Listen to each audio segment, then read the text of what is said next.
All right, what's up, everybody? It's Geoff Grammer with the Albuquerque Journal, and you are watching the Albuquerque Journal Sports Live postgame show with me and Sean Reider. I assure you, Sean will be joining us momentarily. He is, I think, wrapped up with his post-game interviews and his post-game writing. At least for now, he has more to do in a little while from Logan, Utah. But he was at the UNM Lobo football game today. A dramatic come from behind victory, 50-45 win for the Lobos. Trailed 17-0 at one point. Big fourth down stop to get the ball, go down and score, take the lead for the first time in the game with a minute 13 left.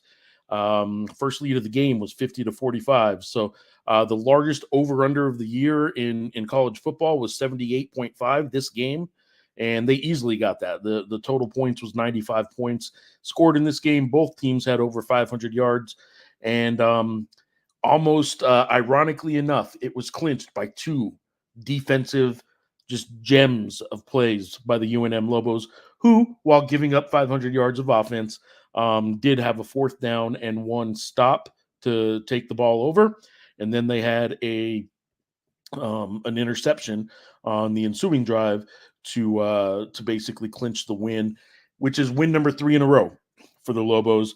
And obviously, Sean will be here in just a second. We'll get into a lot more of that while Sean is logging on and wrapping up his duties there in Logan. Before we get on here, I am going to tell you that pulling it up here earlier today, the Lobo basketball team, which is my primary beat, Lobo basketball, college basketball. Lobo basketball did beat Santa Clara today in let's see here. 77-75 in the pit in one of these closed scrimmages, closed door. Used to be called secret scrimmages because coaches, the NCAA, didn't used to allow them to talk about it. You are allowed to talk about these after the fact. You are not allowed to promote them ahead of time. Fans are not allowed. Media is not allowed. These closed door sessions give coaches not only an opportunity to scrimmage against somebody other than their own team, which makes them happy because they've just been butting heads against each other for weeks and weeks. But they also get to kind of do some controlled settings that Sean is now here. Sean, thank you for joining us. Welcome to the show. I'm going to do a quick rundown on hoops, and then we'll talk some football. Some interesting stuff in Logan, Utah today. Yeah, not a lot going on in football today. Not a ton. Not too much. Not a lot. So the scrimmage with the Lobos today in Santa Clara, 77-75 final, or was the final. And I'll just kind of give you a quick rundown of what you need to know, which is basically in a scrimmage, you don't need to know a whole lot. And Patino basically said that is don't read much into any of this. The Lobos played 12 of their 13 scholarship players. At the end of the scrimmage, they played another 10 or 15-minute kind of controlled scrimmage that wasn't where the stats weren't kept, and that got their 13th scholarship player in, and it also got their walk-ons in. Santa Clara, who returns more than 75% of their minutes and was picked third in the West Coast Conference behind Gonzaga and St. Mary's. They veteran-laden team. They played 14 players. So this wasn't a regular season game in the rotations, but I will tell you the starting five for the Lobos, because that is a little bit of information that we didn't know beforehand. Although this is actually probably what I would have guessed. Donovan Dent starting at point guard. True Washington started at the 2 guard spot. Nelly Jr. Joseph at the center. Mustafa Amzil was the 4. And then that wing spot that I think some people have a question about. This was Arizona transfer from Serbia. Philly B is the easy way for me to say it. His name is Filip Boroviskanin. Hopefully I don't have to say it on air a whole lot. I'll just call him Philly B. And then the top guy off the bench was CJ Nolan, the North Texas transfer. All the starters did good. Plus minus was good for the starters and for CJ as well, who had a plus 14 team best for CJ Nolan. He had 14 points. Donovan Dent had 15 points, 5 assists, 2 steals. Did miss 5 free throws. Not a good look there. It's a 10% less than his career average at 58%. His career average at UNM was 68. And then Mustafa Amzil had 15 points. Did have 4 turnovers, but he also hit a couple 3-pointers for a Lobo team that did not hit a lot of threes. We will get back to some of that later, maybe in the week. I also have an article up on abqjournal.com right now that you can take a look at. But today, and it doesn't happen often when both have something going on in the same day, we are the headliner is not Lobo basketball, even if it's a scrimmage. Lobo basketball has often been the headline, and today it just is not. Sean Reider, you're in Logan, Utah. The UNM Lobos win their 3rd game in a row. They've scored 50 in 3 consecutive games. They were down 17-0. They, as I said before you got on the air, ironically enough, in a game that had the highest over/under in college football this whole season so far of 78.5, and it easily covered that at 95 total points. Both teams had over 500 yards of total offense. This game came down to 2 defensive stops by the Lobos, a huge 4th down stop, a huge interception. Of course it did, right? I mean, why wouldn't the defense be kind of what sealed the deal? Here we are, Sean. I'll let you take it over. 50-40, huge win for the Lobos. Emotional win for those that watched it on TV and weren't in Logan, and you weren't able to see his post game on TV. We'll ask you about his post game with you in a second. Emotional Bronco Mendenhall tearing up in the post game. So hand it over now. It's all you, Sean. What was that post game like? What are your thoughts on the game you just watched and covered? Yeah, in terms of the post game, everybody saw the interview. Bronco talking to Bridget Howard. I haven't really listened to the interview. I just kind of saw clips of it, and clearly he got emotional. All that carried into the post game session that he had with us, or I should say with me. I'm the only reporter here, but yeah, I mean, just very clearly, you ask him what the win meant to him, and the kind of things going through his head when Dimitri came down with that ball and all that. And basically, I mean, he said he invented a word to kind of describe it. He said at first he's like, in a word, relief, but like just elation too. And then he started saying like reflation and all that. That's the word he kind of coined in that moment. And I think this is a game that probably deserved kind of a word of its own, at least a finish in terms of if you are UNM. A legitimately unbelievable game. You mentioned the 17-point deficit and 17-0 to start for UNM. They rallied back from a 16-point deficit in the second half too. You've done this for a long time. Like, what it's like in press conferences and in a game like this where there's seemingly so many big moments, so many big plays and all that. You're trying to hash it through. And talking it through with Bronco, I mean, it was like every single time you brought it up, like the DJ Graham interception or the 4th and 1 or Dimitri. Or just any of those big plays and all that, it felt like there was 100 big moments, and UNM got the final 2 that mattered the most. And like you said, it's a little bit ironic the fact that in a game with 1,000 combined yards of total offense, let's see, UNM passed for 272, rushed for 280. 17 total penalties today. They combined for 28 the last time. But yeah, in terms of the fact that offense is going to dominate this game, it is definitely ironic that it came down to 2 big defensive plays for UNM and for a defense that isn't perfect, but it really didn't even do what they've done in the past in terms of the last 2 games where they played pretty all right for the first 3 quarters and kind of I don't want to say collapsed, but struggled to close and all that. The fact that they did get the big plays in the end there after a really imperfect game, pretty incredible. I mean, pretty unbelievable. It was really fun to talk to a lot of guys after that. I will quickly send us a reader viewer comments and questions, anything about the game today, about Lobo football, future opponent, whatever. Adam Lopez, they have talking about the defense. They have been rough.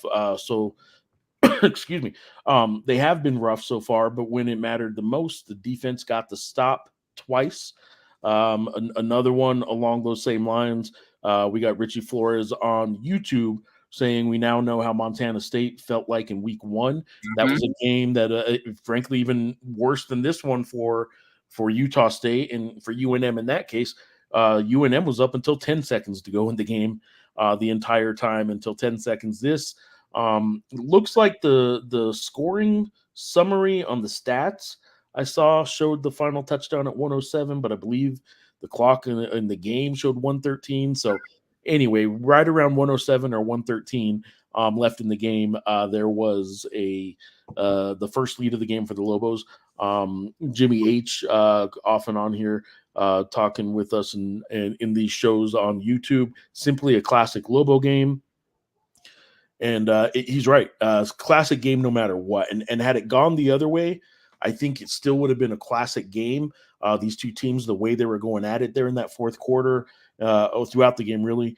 It was a fun, entertaining game, but it's not the game the Lobos win usually, right? I mean, this is sort of, like it or not, this is the game the Lobos find ways to lose in their history a lot. So what that means, big picture, I don't know. But what it meant today was Bronco Mendenhall gets emotional after the game. It means Luke Wysong gets to do a salsa dance on national TV, and Frank Mercogliano as well. And it just it is what it is. It was a big win for the Lobos, and frankly, it sets the Lobos up for more conversation. They are 3-4. They are 2-1 in the Mountain West. They are in the running for a bowl game. A lot of work ahead to do, but they are not out of contention. So we'll see. What do you where do you want to go in terms of sort of recapping the game? I know you just talked about you and Bronco kind of going through it, and there's so much to go through. Do you want to kind of start at the end and go, or do you want to go from the beginning? What do you want to do? I don't even know where to start, to be honest with you. In terms of the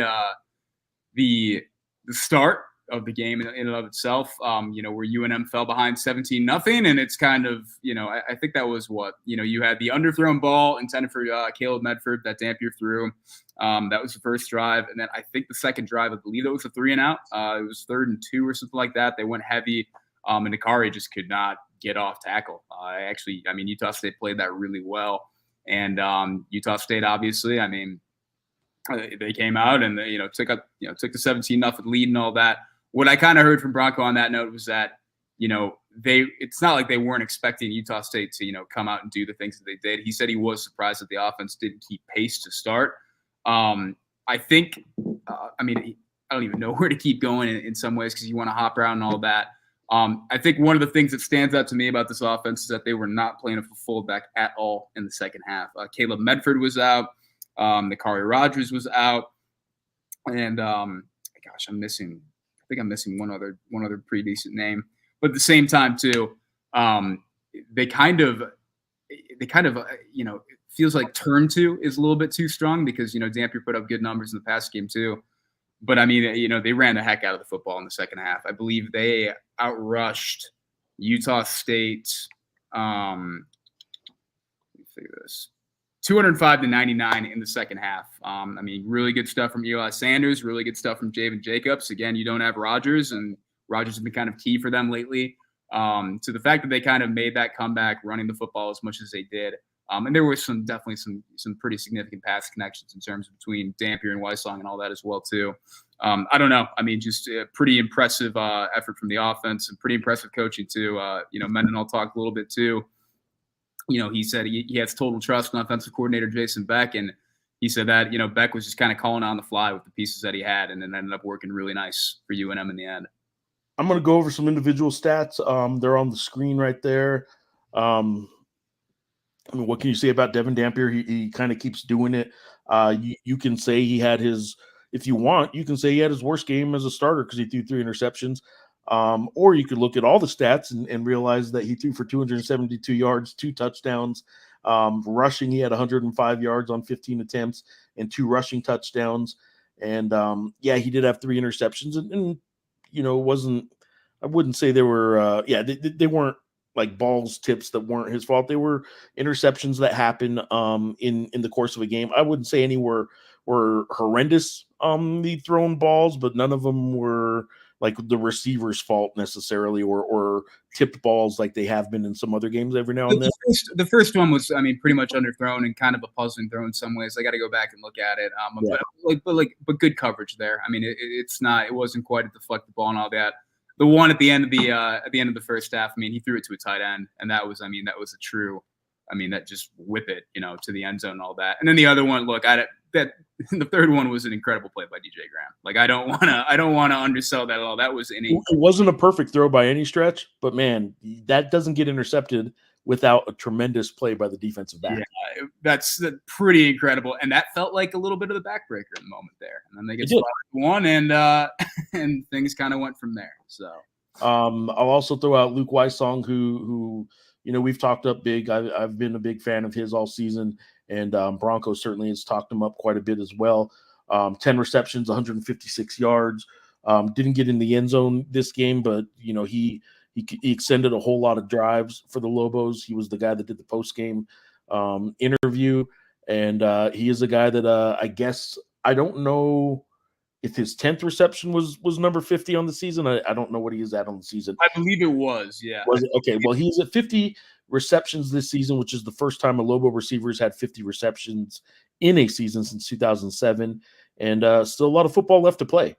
He's having that kind of season. He and Dampier, the connection between the two of them is tremendous, and it's fun to watch. Eli Sanders, 14 carries, 75 yards, 2 touchdowns.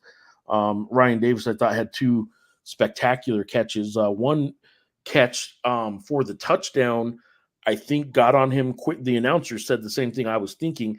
It got to him a lot quicker than he realized. And if you look on the replay, Sean, you'll see it when you watch it tomorrow, when you get back to Albuquerque, or later tonight, whenever you watch it. I don't know when you'll watch it, but when you watch the replay, watch Ryan Davis's touchdown catch, third quarter, when he catches it on the front end of the ball. It almost went right through his hands, and you can see his hands squeezing the ball are barely holding on to the front end as it's going through his hands, because I think it got to him a lot quicker. He pulled that in. He also had a huge 4th and 6 in the fourth quarter, where they just go deep. They just throw it downfield, and he caught it and got hit pretty hard. I do have that. I'll pull that up while we're talking. I thought Ryan Davis, though, had another tremendous game. While we're talking defense, or we weren't talking a whole lot of defense, but while we're here and I'm kind of individualizing or pulling out some players individually, the guys that I think stood out real quick: Christian Ellis, 14 tackles. Dimitri Johnson had the 10 tackles and the big interception, obviously. So anyone else on defense you want to single out? I thought Nigel Williams made some really nice plays today. I thought Nigel Williams did some pretty darn nice things. There's a PBU I remember in particular. I think that was on a 3rd down that ended up forcing a Utah State punt. He kept I think it was Royals out of the end zone, following that offsides, and that ended up being a TD anyways. No, am I thinking of Bryson Taylor? I thought Bryson Taylor did some good things as well too. Yeah, I thought Garrison Walker, he didn't play a ton. They were kind of going to him early. I thought he was pretty solid against the run as well too. But yeah, Bryson, real quick, Bryson did have 3 breakups. Yeah, 3 PBUs. I'm not even looking at the numbers. That's my bad. Yeah, Bryson Taylor definitely did some good things today. Yeah, not a perfect day for the defense whatsoever. But, I mean, it's the same thing that we kind of been saying and writing and just going through it. This is a defense that does have talent on it. They're pretty darn banged up. They were missing Bobby Arnold today. They were missing Gabe Lopez today. They ended up missing, I think Cam Watts. I don't even remember if Cam Watts came in. I mean, there's too many things that happen. It's probably a terrible post-game show to listen to. But at the same time, it's talented defense, and this was kind of a departure in the sense that they had, they didn't play great for 3 quarters. And that's a credit to Utah State's offense as well and what they do, particularly with tempo. This will definitely be the fastest team offensively that they'll face all year in terms of just plays per, seconds per play and all that. But at the same time, what more can you say other than they came up with the 2 defensive plays that won them the game? I'm going to pull some of those up right now, kind of as we're talking. What's going through? First of all, where are you? For people that don't know, the beat writer is usually in the press box. Until about what point of the game do you usually head downstairs? Oh, I probably head down on average about 5 minutes after. And sometimes it depends. There was more time after this game than other road games. Other times, like Auburn was legit. I think I clicked send on the story right when the clock went down to 0. Basically got in the elevator, tried to get all the way down, and got in the elevator, got all the way down, and just worked that out. So, yeah. There are times too, though, that a lot of writers, if they aren't hitting send at the buzzer, like we do with the journal stuff, that there are a lot of reporters who start going down about midway through that fourth quarter, kind of watch the last few minutes on the field. I'm curious though, what's going through your mind when Nate Dreiling, Utah State's interim head coach, decides to go for it on fourth down in his own territory with a 2-point lead at his own 34. I'll tell you mine. I'll give it away. I didn't think it was a good call at all. I don't think it didn't secure the game, even if they got it, because there were still 2 timeouts and the 2-minute timeout coming. So I just thought it was way too risky. I didn't like the call. And then that said, I kind of expected them to get it. It was only 1 yard, right? So what am I talking about? If I think they can get it, then maybe it was the right call. What were your thoughts on him going for it on that fourth down? As a football consuming culture, I think we have probably over the years kind of we have put too much stock into being super aggressive and making those calls and all that. And if he gets, it's like you said, if they get it, I mean, at the same time, UNM still had 2 timeouts and it wouldn't have secured a win. But at the same time, if they get it, you're probably in a better spot to win. But in my head, I was thinking, and I was furiously typing, trying to get that gamer done or even close to done. But yeah, I wouldn't have gone for it in that spot. I would have tried to have pinned him and just gone from there. But at the same time, I mean, obviously coming up and seeing that celebration and all that, I mean, it was a feeling of, wow, they actually got that stop there. That's huge. That gives the Lobos a chance right here. If we're watching the replay, this is video tweeted out by the UNM Lobo football account. Just to be very clear, though, this is TNT Sports graphics or images, video of the play on True TV, and that's who broadcast the game today. If you watch this one more time, I'll let it run through again. If you watch it again, he is making some inching forward kind of progress. And I didn't know for sure that they were going to blow it dead. If you look really close, he's right here. He's kind of making some progress. And until they actually brought him down, I was sitting there thinking they're going to push this pile all the way across that line. And it didn't happen. Shocked enough that Lobo defense makes that play there. And then later on, they go and make it again. So, make another defensive play that I'll pull up here while we're talking. Nate, I know you don't have a chance to talk to the opposing coach after a game like this. I wonder what Nate's saying right now. Do you think that's a decision that he's going to regret, or do you think that because Lucas Pierman, our sports editor, were talking about it a little bit via text, and he kind of took it as, look, if I think it was the wrong play too, but if you're going to defend it, Utah State and New Mexico's defense were both so bad that he was basically saying, I trust my offense.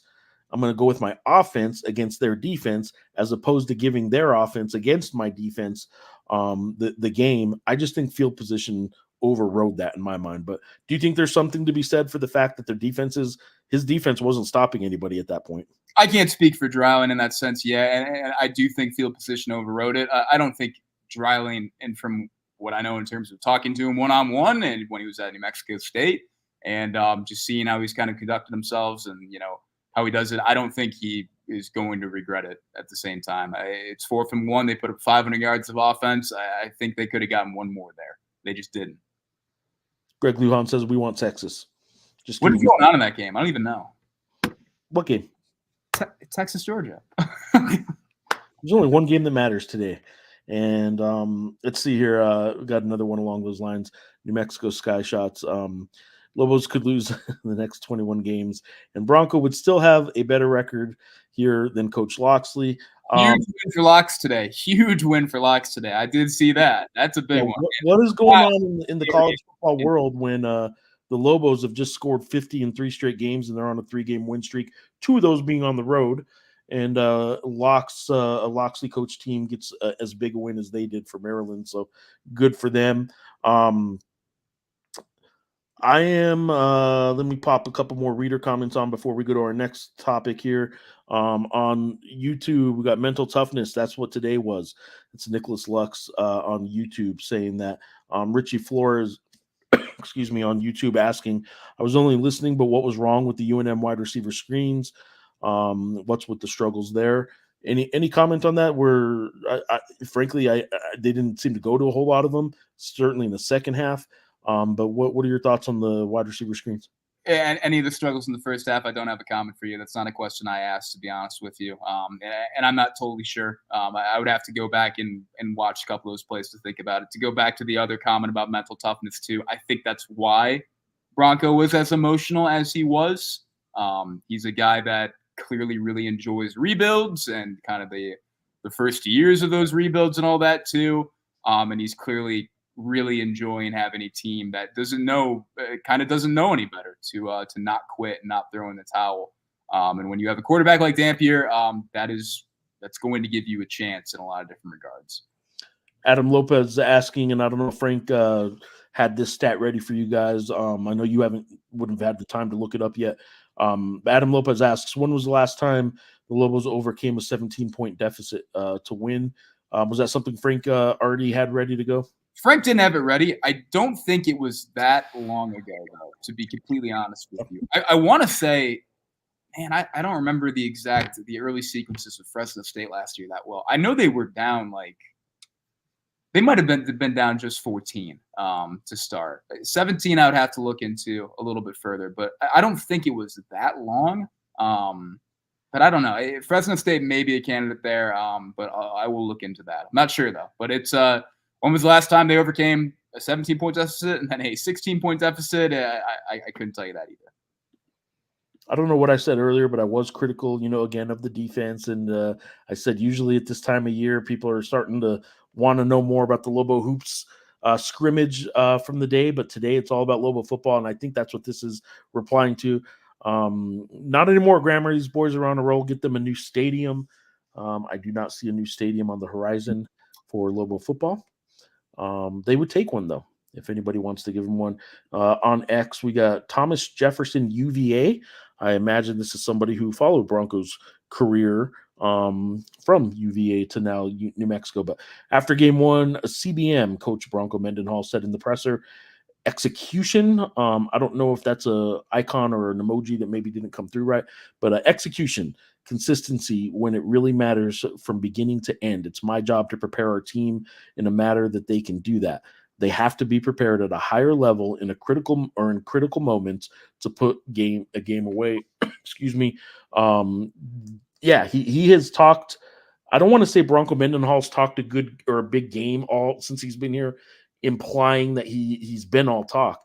He has talked a consistent game about expectations are going to be high because I think as he has said it, that's the best gift he can give to his players is to show them that they expect a lot out of them and then help them to achieve that. And I think that's why he was emotional. You think of all the wins Bronco Mendenhall has had and success he's had at BYU and Virginia, and he just improved to 3-4 against a team like Utah State that is struggling mightily. But the way it happened and for him to get emotional after that game, I think it says a lot about the genuineness of him talking about, I like a challenge. I want to embrace this challenge. And UNM football has had hard times, and he wanted that challenge. And for him to see it kind of happening in front of his eyes he was emotional. It seems pretty genuine to me so far. Yeah, it seems genuine to me as well, too. And on that kind of note, too, this is like a cursed season for Utah State, man. This really, truly, that. It just keeps popping into my head too. I mean, this is a good offense. Like they do like really nice things. When they go tempo, they're really successful with it too.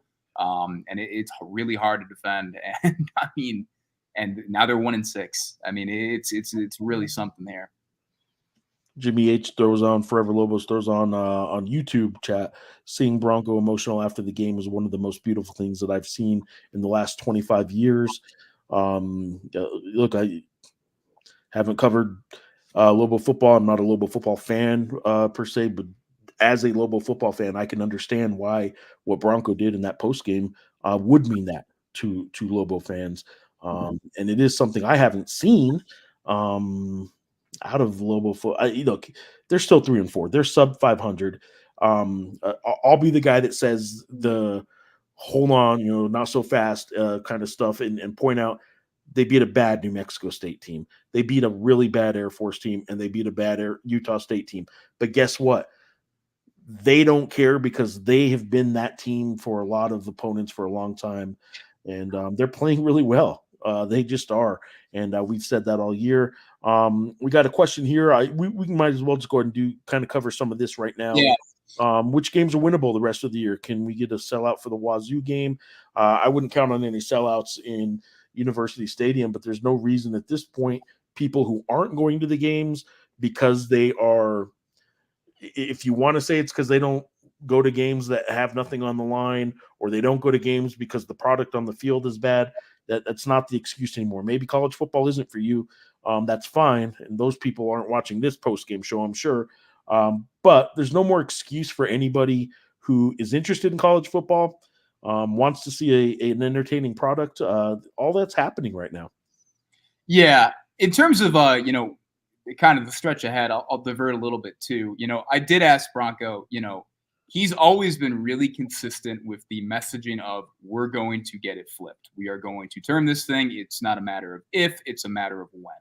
Always been really consistent, but he kind of doesn't do, not kind of, he does not do what other coaches do, where they say, hey, by year 3, we expect to be competing for a conference title. And by year 5, we want to be in the national title hunt, and all those kind of things, those kind of benchmarks. He's never came out and kind of married himself to any of those spots and all that too. Just said, it's going to happen. And not really saying, I don't know when it's going to happen. He said, it's just going to happen. But I did ask him, okay, 3-4, 2-1 in conference, 3-game win streak, a lot of momentum, a lot of good things happening, some bad stuff happening, but that's kind of where they are. And it's been, at least in the left column, pretty successful, at least over the last couple games. To be in this spot where things could get interesting down the stretch, to where you guys could be competing for a bowl, to where you guys could be competing, for a higher finish, significantly higher finish than projected in the conference. I don't even remember how I phrased the question exactly, but truly, does that kind of add anything to you? Is that something that you're kind of cognizant of? And he said, look, with the quarterback that we have, we feel like we have a chance heading into every single game. And that's kind of what he left it at. But yeah, I certainly think that Colorado State is up on Air Force right now. Yep. I know Air Force was holding them pretty well early on. Still first half, right? What's up? Still first half in that one, I think. I believe so. I would expect Colorado State to win tonight. I still would not expect UNM to beat Colorado State. I think Colorado State is kind of turning a corner a little bit, although I haven't seen a lot of today's game, and I'm not watching it right now. I'm curious to see what the final is. I wouldn't expect UNM to beat Colorado State. At the same time, I think UNM absolutely has a shot against Colorado State, especially a Torrey Horton-less Colorado State. I think they absolutely can. In terms of winnable games, yeah, I think every single one of them, with the exception of maybe Wazoo, is winnable. But even then, Wazoo isn't a perfect team, and UNM does things that are difficult for opposing defenses. San Diego State's a winnable game. Wyoming's winnable. Colorado State's winnable. Why winnable? We're just talking winnables. We're not even talking who's going to be favored. If you want to talk about who's going to be favored in a game, I think the Lobos will be favored at home against Wyoming. I think the Lobos will be favored at home against Hawaii. I don't know that they'll be favored in any other game, but let's just go with the odds makers. If they win the 2 games they're favored, which I believe Wyoming and Hawaii they will be, because those are Hawaii's on the road. I apologize. Maybe not favored there. We'll have to see. I was thinking that was a home game. Look, they're already to 3 wins. You sneak in a couple close games. Who knows, man? They still could go bowling, which would blow my mind. So we'll see if that happens. What games on the horizon do you think maybe pose the biggest chance at wins? Is it Wyoming and Hawaii? Wyoming, San Diego State, and Hawaii. Yeah. So San Diego State, you think they have a good chance? I don't know what the tone shift is on San Diego State. I mean, they figured some things out for sure. I don't think they're head and shoulders better than New Mexico at this point, though. All right, let me pull up a couple more comments here. Are there many players returning in defense for next football season? A little bit of a cold here. I apologize. I'll say this. This is Leonard Gonzalez. Who knows?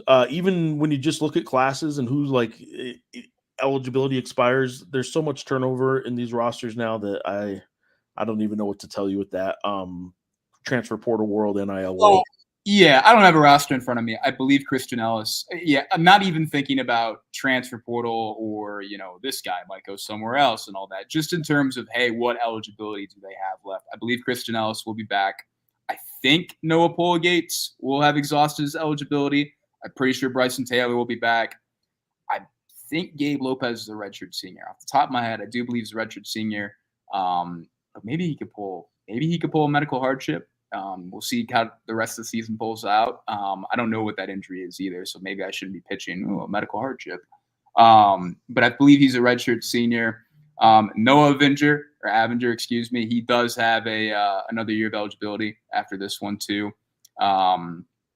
Dimitri Johnson is a senior. I don't remember if he is a redshirt senior or not, but I know he's a senior. I do think he has another year of eligibility. Randolph Kapai I think he has. Randolph might have 2 years of eligibility left. I'm not 100% sure. Yeah, I could probably stand to pull out a roster and actually, do that. But yeah, it's not like they're going to have everybody back, but it's not like they're going to lose everybody. Like UTEP. UTEP is probably I think they're going to lose like 10 guys on defense. Yeah. And into next year, something like that too. It's not going to be that level of kind of turnover and all that as well too. And I know the defense hasn't been great, but ideally you don't want that level of turnover regardless. And there it is. Yeah, I meant to pull this up earlier while we were talking about defense. First of all, Ryan Morgan's comment, what a win. Can't wait to see the Bows live next week in Fort Collins. Ryan, if you are in Fort Collins next week and you see a play like this clinching a game winner by the Lobo defense, I'm sure you will be very excited. But yeah, here's the – as crazy as it sounds, the clinching interception. Anyway,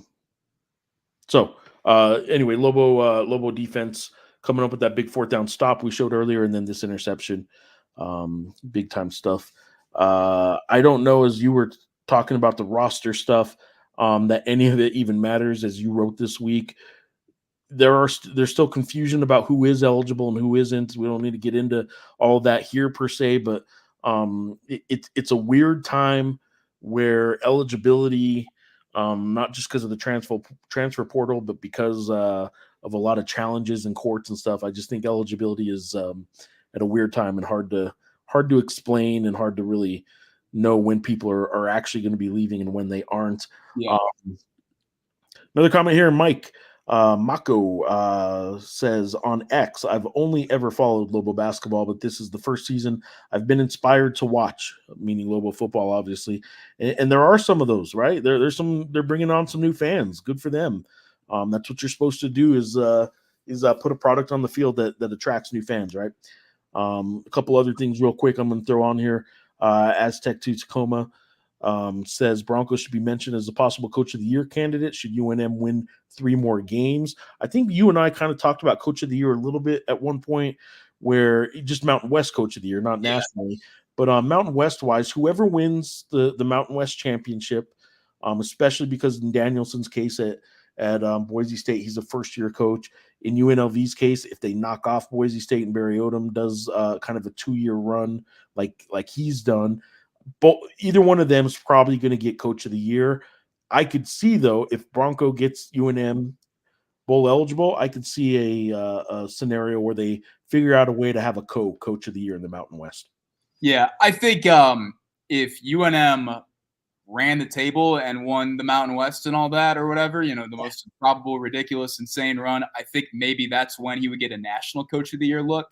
I think if he gets them to a bowl, which would be an incredible feat, I think from a national Coach of the Year perspective, I don't think he's going to get at least some of the major awards in that regard, because there's multiple like National Coach of the Year awards and all that too.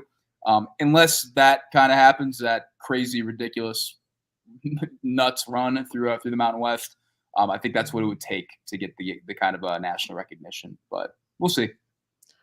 One more from Aztec to Tacoma. What's the feeling inside the locker room? Inside the locker room isn't really as open to us as people think it is. It is not open to us. But the feeling on this team, you can see on the field. Sean, you're there in Logan. I'm not going to speak for you, but I imagine Bronco wasn't the only one emotional. I don't know if everyone was crying, but it was more than just a happy kind of we won a game kind of feeling. Yeah, Bronco was into the Bronco was the only one crying that I saw, but guys were definitely, guys were fired up. Guys were jazzed up. We did the interviews right outside the locker room, so you were seeing a lot of coaches and guys kind of walking by and all that.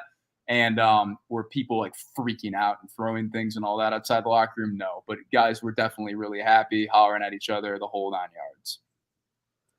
This goes back to what you were just saying, Craig Johnson on YouTube. What are the ramifications if they run the rest of the Mountain West table? Is the Mountain West done with the championship game? No. They do still have a championship game. And if they run the table, yeah, Bronco deserves every award. Bronco will get some awards if they run the table. That would be spectacular. There's really only the Washington State game, which is not a league game, that isn't winnable. That doesn't mean – remember, when you're in a bunch of winnable games – I wouldn't say it's not winnable like outright. I think it's just far more unlikely. I don't know if it's winnable, but I've been wrong about some other stuff. So I will say Colorado State, Wyoming, San Diego State, and Hawaii, of those 4 opponents, to say all are winnable and they can very well win those games and we'll have a good shot at winning those 4 league games. Did I leave a league opponent out? No, it's just 4 more league games, right? Because the Washington State and Oregon State scheduling agreement did cut short 1 league game this year, right? I think. Is that right? How many league games are there this year? 7 because of the scheduling agreement, right? Okay, so there are only 4 more league games.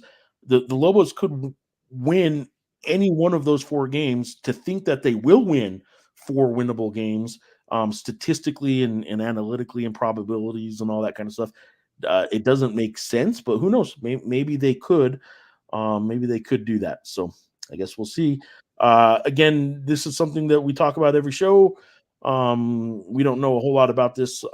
Injuries as bad as they look, Sean. Did you get any indication about injuries up in the press box or in the postgame? I did see, Caleb Medford did fully dress down heading into the second half. So he got injured. I don't know what play he got injured on in particular. And maybe I'm missing a big one, to be honest with you. But I didn't see that play, and he did fully dress down. It looked like he had a brace. It looked like he had a brace on his leg. Beyond that, I probably wouldn't feel super comfortable, kind of looking down at all the, you're not super close to these people and, trying to comment and figure out where exactly they are. So in terms of as bad, I'm not quite sure yet. John on X, Professor Benavides, says Utah State beat writer said on Twitter that players were shouting Bronco's name in the locker room after the game. That might have been while Bronco was talking. I don't know. You were there. Did you hear any Bronco, any chance of Bronco? I did not hear any Bronco chants and all that. I did hear, and it's weird, this is not an open air press box. You don't really hear a ton of crowd. You hear crowd noise, but you don't hear like a lot of like crystal clear stuff or anything like that. There was a point, I forget the exact play. I think it was right after like a Wallace Unamba false start, and the refs were huddling for a second. I think it was right after that false start, and Bronco like walked basically out like past the number essentially, and I heard just one fan just scream like, "Get off the field, Bronco!" just super clearly. I don't know why that came through super clear in the press box, but I don't know. That made me laugh in the moment. We got some back-to-back comments on the same topic. I'll post them both up here. Another one from Aztec to Tacoma. How big is this win for the recruiting in Utah? I've seen a few offers out there for kids in the state. Also, this one coming from Tiki Tacky Taco on YouTube. Any chance these 3 wins start bringing in recruits? Haven't seen any commits yet. Easy answer is yeah. I mean, wins like that, wins will always help with recruiting. But any information or anything more that you know on recruiting right now, Sean, that any of these wins or the win streak might have affected? I've been monitoring recruiting. I haven't written anything on it. I do want to try and get to something relatively big on recruiting the next 2 weeks or so, ideally. I haven't really seen any commits either. I've seen a ton of offers. I've seen Utah, New Mexico, California, Texas, JUCO offers, to kids that are in JUCO right now, and then to prep offers as well too. Obviously, with all the portal stuff that's going to be coming down the road too. But in terms of how big this win is in recruiting in Utah, I think they were going to be better off than other programs in Utah regardless. This is a staff with a ton of Utah connections regardless. They were hitting Utah not super hard, but in terms of when they were offering earlier this spring and all that, and kind of doing some things out there, they did get a couple Utah commits as well there too. And obviously Bronco, that name carries a lot of heft out here in particular. Yeah. In terms of the recruiting front, in terms of the recruiting front and all that as well too. I definitely think it's like you said, winning is 100% going to help. These 3 wins right now could be 4, they could be 5, maybe 6, who knows? But one of the things, I think it was I don't remember who asked the question a couple weeks ago during a press conference, but out of the second bye, about half the staff was during that bye, about half the staff was, on the road recruiting and doing all that. And then half the staff was, back prepping for Air Force. Yeah, as I said, just a week ago, that Air Force game, they didn't Bronco say everybody was out recruiting? Not everybody. He said about half. Half? About half. I'm sorry. Anyway, no. You're speaking to what I was going to ask about. So yeah, I know like offensive line coach Famika and I was on the road recruiting too. I believe both coordinators stuck in town. And all that as well too. But at the same time, there is apparently a different vibe on the recruiting trail right now in terms of how New Mexico is being treated because of Bronco and his staff and the kind of things they're bringing to the table. That's what Bronco said. He said there's a lot of hope and optimism on that front from people that they're recruiting. What ceiling in terms of tangible results that kind of reaches in recruiting, I'm not quite sure yet. But they are they're recruited specific type of kids. I'll say that for sure. Craig, thank you very much on YouTube. This show is fire after a victory. Thank you. Tiki Taki Taco ads. Appreciate both of you guys. These post-game shows have been phenomenal. They're a lot better when you guys are participating like this. This is great. Yes. So I appreciate that. I will say this. Sean knows far more on the recruiting front for football specifically than I. UNM, it doesn't hurt UNM that this is an unsolicited plug for their NIL. It doesn't hurt that Kurt Roth, who was there at the game today, and frankly on television, Eli Sanders scores a touchdown and goes and hugs Kurt Roth, which is an image which I do have, by the way. Somebody texted me. It's very telling. NIL and Lobo football is growing. It is a thing. It is not yet what Lobo basketball and NIL is. We're talking a couple $1 million worth of NIL money for Lobo basketball. We are talking 500,000 plus probably total NIL money for football and growing. Seasons like this and results, that's how that stuff grows. I don't know if those numbers mean anything to you, to the people watching, but understand this. In the Mountain West, UNM overall for men's basketball and football has one of the best NIL operations going right now. I don't know the long-term stability of it, but who can say that about their NIL anywhere? And I think because of that, recruiting is going to be pretty good for Lobo football when you mix in A, winning, and B, some NIL money. So I do think it's funny, though, to see Kurt Roth on the sideline of a road football game. And Kurt Roth is the Brooklyn lawyer who absolutely loves Lobo basketball. But you want to know what else Kurt Roth loves, Sean? He loves him some Bronco Mendenhall. He does. He does. He loves Bronco Mendenhall. Yes. So there you go.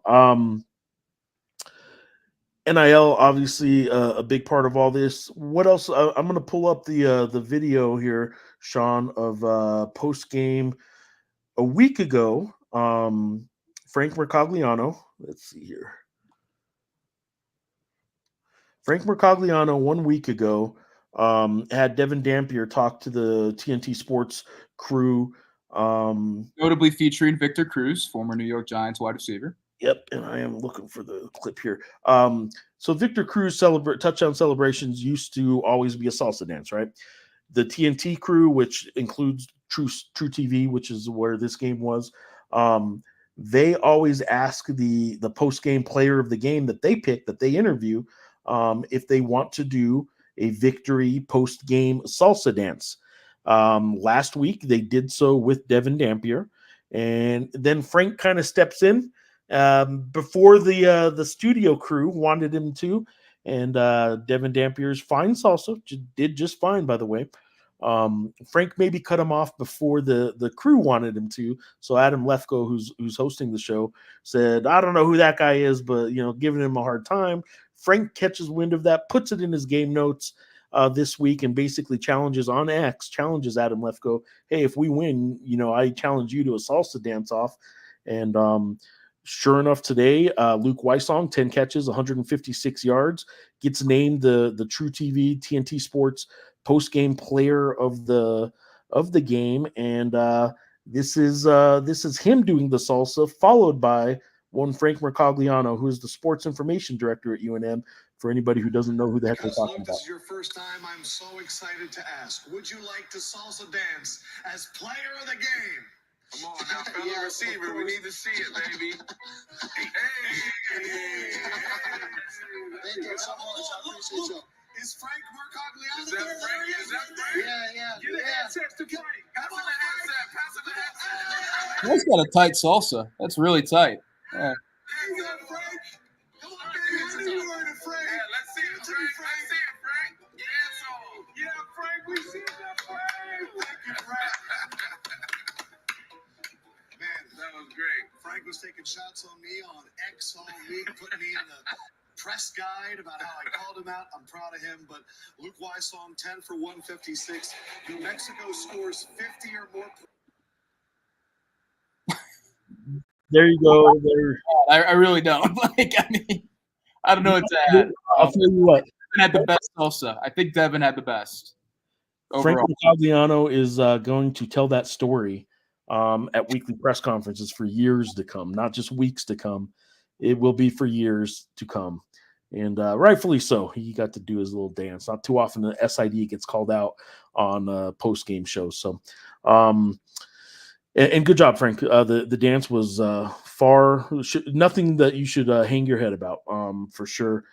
I'll throw this out there. I don't think it's something we necessarily know the answer to, but looks like 5 Ote Dinekla. I apologize for the butchering that, I'm sure. But on X, how's the chemistry between Dampier and Bronco? Is it possible to keep him here because of that? The easy answer, I would say, is I think it's possible for sure. Kind of what I spoke to a little bit earlier, too. The NIL component has to be a part of it, and it should be. I know people don't want to think about in terms of that, but these guys have a small window where they can make a little bit of money. Not all of them. In fact, very few of them will end up in the NFL. And if this is their window to make good money, they should entertain those kind of things because it can help them and their families. But relationships matter too. So I do think they have a good relationship. Sean, what do you say about that? Without sitting in on any private meetings with them and knowing how much they talk and all that too, I do think it's a pretty darn good relationship. It really is. You've never gotten a vibe that they're anything but not, maybe not, super close, but it's pretty clear that that Devin has enjoyed a lot of the changes that Bronco has brought in terms of his program structure and all that too. And Bronco, every time he talks about Dampier, it's incredibly glowing, and for good reason. I mean, he has. Truly. I mean, there's a reason why this team is competitive, and if you had to boil it down to one reason, it is truly Devin Dampier. I mean, and I don't know. I don't know what this team would look like without Devin at this point too. So yeah, I think it's a pretty darn good relationship. I think it is absolutely possible to keep him here. I don't know if the relationship is the number one item in that kind of thing too. And I don't say that to be cynical or anything, but at the same time, I think it's possible. It's just going to be more factors heading into it. Craig has another one on YouTube. Any chance any game with UNM is an over-under of less than 60 points from here on out? Probably not. Maybe upper 50s. There'll be some upper 50 games. I think Wyoming is probably an upper 50. Yeah, Wyoming's sort of like their old basketball teams under Larry Shyatt, where they'll kind of their tempo is pretty slow, and because of that, games move a little quicker. Overall, over-unders tend to be a little bit lower, and their defense isn't bad. Yeah, I think Wyoming and maybe Washington State. Those could be high 50 games. Beyond that, Colorado State, no shot. That should be over 60. Washington State, I think. Say it again? Yeah, I think Washington State will be over, and I think Hawaii will be over. You think Washington State will be over? I do, just because I think they're going to put up – they should put up a lot on the Lobo defense. That's a good point. San Diego State should be over 60, and then Hawaii. Yeah. All right, let's get back to a couple Salsa comments real quick as we sort of wind this down a little bit. Sean does have some more work to do, I'm sure. Richie Flores points out it's only right that the Giants get Wysong now. I'm a Giants fan, or Wysong's a Giants fan. I'm not sure if Richie is saying he is or if Wysong is, but I would get his jersey in a heartbeat. Richie, I truly I think it's always really cool when there's a player you root for at the collegiate level that goes to your pro team and all that. Like, that's always like super neat too. No offense, I hope Luke does not end up with the Giants, at least at this point in time. I hope, for his sake. I think I like Luke too much, but yeah, I don't know. Sean, this one's for you. Jazz asks on X, when is Sean going to do the salsa? At some point, I have a lot of things to do, man. I got to eat grapes. I got to eat blueberries. I got to do salsa. I gotta do a lot of things. We might just need to like bang it all out in just one day and just be done with it. Jimmy, yeah, I mean, it's just let's get another quarterback in there first. Let's see what's going on there. All right. Ryan's got a quick question. Some off-topic stuff. Any word on the new AD search? Not really. October 25th coming up this week is when applications are due. We might start hearing a little bit more word on that. I'm not going to go over a whole lot of the basketball. Let me run down some stats just for people that want to hear a couple of the player stats, and then we'll wrap up football and let Sean get back to work. I do have a box score from the Lobo football scrimmage. For those that want to know, again, I said this earlier, but it's been an hour. So the starting five for the Lobos today in their closed scrimmage, of which media and fans are not allowed. Philip Borovichinin. I got to get his name eventually. The Arizona transfer, the 6'9" guard, started at that 3 spot in the Lobos 3-guard rotation. He started along with preseason Mountain West player, all-conference players, Nelly Jr. Joseph at center, Donovan Dent at point guard, True Washington, as expected, as the 2 guard, and then Mustafa Amzil did start at the 4. All 5 of those starters played more than, it looks like, 23 minutes. None of them got to 30. So nobody played 30 minutes. All of them played at least 23. The guy with the most minutes off the bench and most production was CJ Nolan, the North Texas transfer. He had 14 points off the bench. He drew 5 fouls, which is a good sign. He was only 1 for 6 3-point shooting. He was 9 for 9 at the free throw line, but he's only 1 for 6 3-point shooting. That won't be a normal thing for him. He's a pretty good 3-point shooter. High scorers were him at 14, but then Mustafa Amzil and Donovan Dent both had 15 points. The good and the bad for Donovan Dent was he drew 8 fouls, which is a great sign. The bad was he missed 5 of his 12 free throw shots. He got to the line for 12 shots and only went 7 to 12. He did not shoot a 3-pointer. That's the one thing that Donovan Dent is going to have to show at some point, is stretching his jump shot a little bit. Real quick, Braden Applehans played 8 minutes, hit a 3-pointer. Kay Dotson, the freshman point guard, played 10 minutes, apparently played pretty well. Ali Atiki, the BYU transfer, got 12 minutes, committed 4 fouls, scored 2 points. Jovan Milicevic, freshman from Serbia, from Arizona, actually, and he lived in Toronto before that. His parents are from Serbia. But the big guy only played 7 minutes, 50 seconds. Quentin Webb played only 4 minutes. And Ibrahim Ostako, this one surprised me a little bit, played under 8 minutes, just under 8 minutes, did not score, committed 3 fouls. I do expect, and 3 turnovers. I do expect him to play a little bit more, but we shall see. Looked like 6 players played a lot of minutes, and everyone else didn't play a whole lot. As far as Santa Clara goes, they played Santa Clara, the Lobos did last year. Adama Alpha-Bal was the guy who had 13 points against the Lobos last year when they played. He had 15 in the scrimmage today. So nothing major. The Lobos weren't good shooting from the outside, 5 of 21. Talked to Patino. Patino said, I just wish they'd shoot more. Obviously, he wishes they would make more as well. But he said they were passing up some 3-point shots. He doesn't know how much of that is so many new players still unsure a little bit while they're meshing, or what that was about. But he wishes they would shoot more. They were 5 of 21 from the 3-point line. They were down in the first half at 1 point, 12 points. Came back, led by 2 at halftime. And then it was an even second half for a 2-point win. Santa Clara, just so you know, was picked 3rd in the preseason West Coast Conference poll behind perennial NCAA tournament teams Gonzaga and St. Mary's. They were ahead of a good San Francisco team. They were ahead of Washington State and Oregon State, the 2 Pac-12 teams who were playing in the West Coast Conference this year. So Santa Clara, who has 75% of its minutes back from last year's team, is a veteran team that a lot of people think are good. They are a top 100 KenPom team. So there we go. There's Lobo basketball. They play October 28th, which I think is next Monday. They play UTEP in an exhibition that fans can go to in the pit. There's your Lobo basketball update.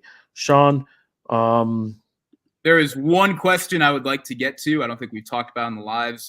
There's an Andrew Henry question we can quickly address, considering we got a story out on it. We got a story out on it last night, and it ran in today's paper that I think we can talk about a little bit on here. Yep, I'm looking for it. I remember seeing it, and I did go right over it, didn't I? Andrew Lopez, or Adam Lopez, rather, asks, any updates on the Andrew Henry story that seemed to hit Twitter this week? Sean, tell people what the Andrew Henry story is, and if there is any update. I don't know if there is, but tell them what the Andrew Henry story is. So I think this is in reference to on Tuesday, I believe it was Tuesday, New Mexico running back Andrew Henry, who Bronco had told us in the 2 weeks prior that he had run into eligibility issues in terms of either just not having a year left and all that. Didn't give us a ton of details, but it's what Bronco said was that it was an issue with his tracer. The tracer is a tool that NCAA institutions or schools and all that, they use to monitor a player's academic and athletic eligibility if they transfer from place to place to place. Andrew started his career at Fort Scott Community College in 2019, played a season there, went to Trinity Valley Community College in Texas. In 2020, there was no season, COVID, JUCO level, and then transferred to the University of Louisiana Monroe, played 2 seasons there, and then transferred to New Mexico in January 2023, and then he played last season here. And obviously he, I don't think he has had a carry on the year. And it looks unlikely that he will have a carry on the year too, because he's been rendered ineligible. But Andrew this week tweeted out that, he's been rendered ineligible. But last year he was told by former head coach Danny Gonzalez that he had another year of eligibility remaining. Andrew has used up his 4 years of eligibility from Fort Scott to ULM to the University of New Mexico. And when I talked to him, what he told me was that he was, he had his own concerns about his own eligibility even last season, to the point where he considered redshirting after he suffered a high ankle sprain in a fall camp, or not really redshirting, more of a medical hardship or medical redshirt, I should say. Redshirts can be different in that regard. Was thinking about taking a medical hardship or anything really that would have worked. But he said that former head coach Danny Gonzalez said, no, you don't need to. You have another year of eligibility. When they checked in with UNM compliance, they said, yeah, you should have another year of eligibility as well. And he was put on scholarship before it was revealed that the information on Andrew's tracer regarding his 1 season at Fort Scott as a freshman was actually incorrect. Andrew, if you look it up, he played in 7 games. I don't know what his rushing told us from that year, but he played in 7 games with Fort Scott then. His paperwork from Fort Scott indicated that he did not use a full year of eligibility and would be eligible for this season in particular. When that information was revealed, UNM stepped in and rendered him ineligible. He's still on scholarship. That's what I was told. He'll be able to walk on senior nights, and he's getting assistance from the program right now in terms of, if you need help finding a job or you need mentorship and all that. That's kind of been in play. But Andrew has also said too that he was told because Fort Scott in 2019 had to forfeit I think all of their games due to the use of one ineligible player. Then he was told at some point that there was a competition waiver that players on that team would be able to receive, so that year wouldn't count.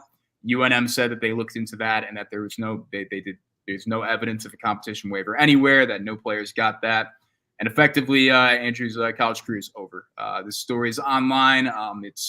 You can go read it. It's in today's paper as well. And it's just kind of the full situation as we got it from Andrew and both UNM too. So yeah, he did ask for a waiver initially. That was denied.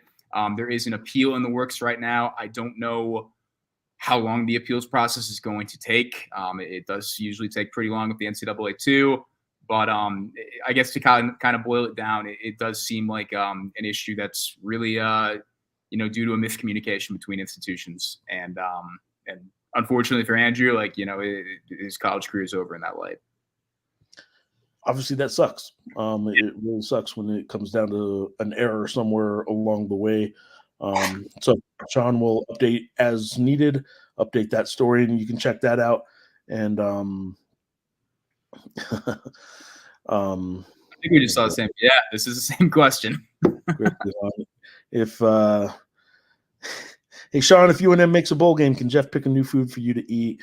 We'll wrap it up with this. I appreciate you guys all for watching, for listening. I'm going to ask Sean before we sign off, what is the update on cotton candy, grapes, blueberries? Have you tried anything new in the past week? What is it, Sean? What's the food update for us now?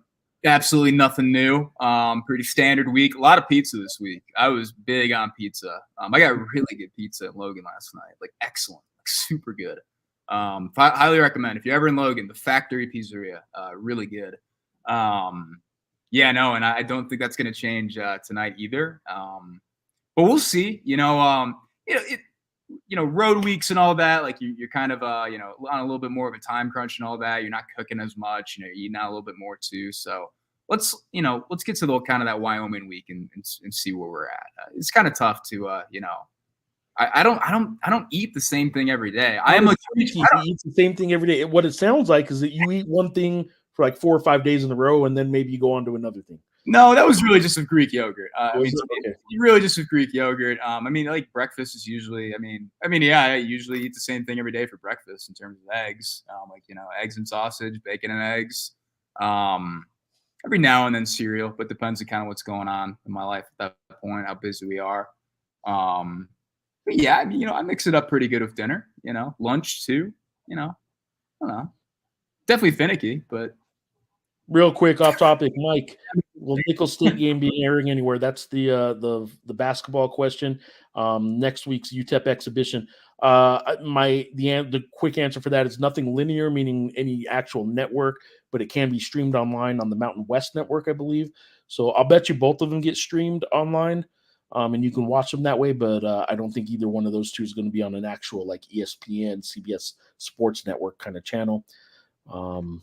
And Craig Johnson said this earlier. Cotton candy. That's it. Just cotton candy. What food would you pick for me to eat? Would you pick one of the existing ones, or is there what would you throw out there? Would you knock out grapes and blueberries, or would you pick something entirely? I'm gonna have to think about it. I think Lucas Pierman, our sports editor, left a candy on your desk of grape nerds. Did not eat it. Did not touch it. So you won't even eat grape candy? No, I don't like grape soda either. Grape juice, no. Or wine. Wine's fine, but I don't. Yeah, but we're kind of running out of foods that I haven't tried yet, though. I'm struggling to think of other notable things that I haven't tried outside of fruits and all that. And don't be too weird. I beg to differ. I've had something normal people eat, like grapes or blueberries. Yeah, have you eaten Fig Newtons? No, I haven't. No, I have not had Fig Newtons. But I don't ever remember Fig Newtons ever being in our house at any point. So I don't know. Viewers, thank you for watching. It was a hell of a football game today. It was entertaining. However, it ended. Obviously, a lot of you guys watching right now are happy it ended the way it does. The way it did. Lucas Pierman, sports editor of the Albuquerque Journal, says he loves the vodka sauce. I love a vodka sauce. I don't love vodka itself, but I do love vodka sauce, man. Absolutely. Oh my goodness. Are you even American? Yes, I was born in the United States. Yeah. abqjournal.com/subscribe is how you could subscribe to our print product, our digital product, help local journalism, help us do hard-hitting journalistic endeavors like this show, where we always end up wrapping up with talking about Sean's cotton candy eating or avoidance. One last thing. Yeah. If Texas loses, they're down 23-8 right now to Georgia with 9:53 left in the third. Who's number one tomorrow? Who do you think should be number one? Oregon. Best win in the country? Well, no. Georgia would have the best win in the country if they lost. Yeah, that's true. I mean, I just said that because it kind of came to my mind. And if Texas loses, number one, well, who is it going to be? Is probably going to be Georgia. I'll bet you it ends up being Georgia, even though they lost earlier. No, I don't think that. I think it'll be Oregon. Well, I don't know. Who do you think it'll be? I'm trying to figure out. I'm trying to actively think out right now who I'm going to vote for in the AP Top 25 if this result goes down, and I need to keep it on to keep watching. I'm not sure. I'm really not. Yeah, Oregon. They're number 2 right now. Yeah. Georgia, though, this would be the best one in the country. This would be pretty impressive. We got a couple suggestions for you here. Jimmy H suggests the Lobos. Richie Flores is suggesting New Mexico. So I wouldn't hold your breath, but they're at least headed in the right direction, right? Richie just added too that we want Bama, and Bama might be Bama's certainly a little bit more gettable in the Kalen DeBoer era than they've been under Nick Saban, at least recently. So yeah, maybe I don't know.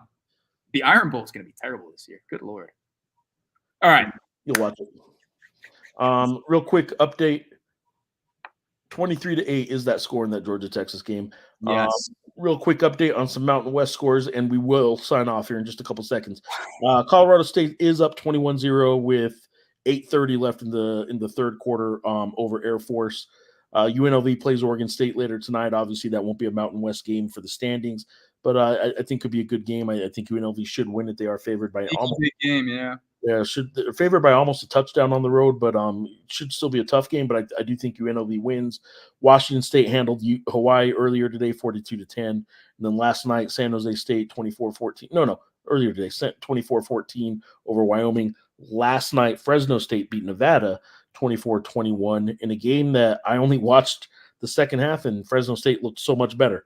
But yeah. I understand that I watched the good part of the Fresno State victory. So anyway, thanks for watching, everybody. Monday at 2:00, there will be a Bronco Mendenhall press conference at noon, and then 2:00 we will talk about that here, and we'll also probably have some other talk going forward on some Lobo basketball stuff and maybe even some AD search stuff next week. So thanks for tuning in, everybody. Thanks for your questions. This was a good show because of your guys' involvement.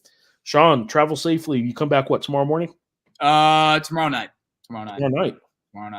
Get to spend a whole day in Salt Lake or in Logan, or combination of the two, I guess. Yeah, combination. Looking forward to it. Never really spent any time out in Utah. But to sign off on my end too, thank you to everybody for basically producing our show for us. Really fun, and thank you to Geoff for obviously hosting. See you guys later.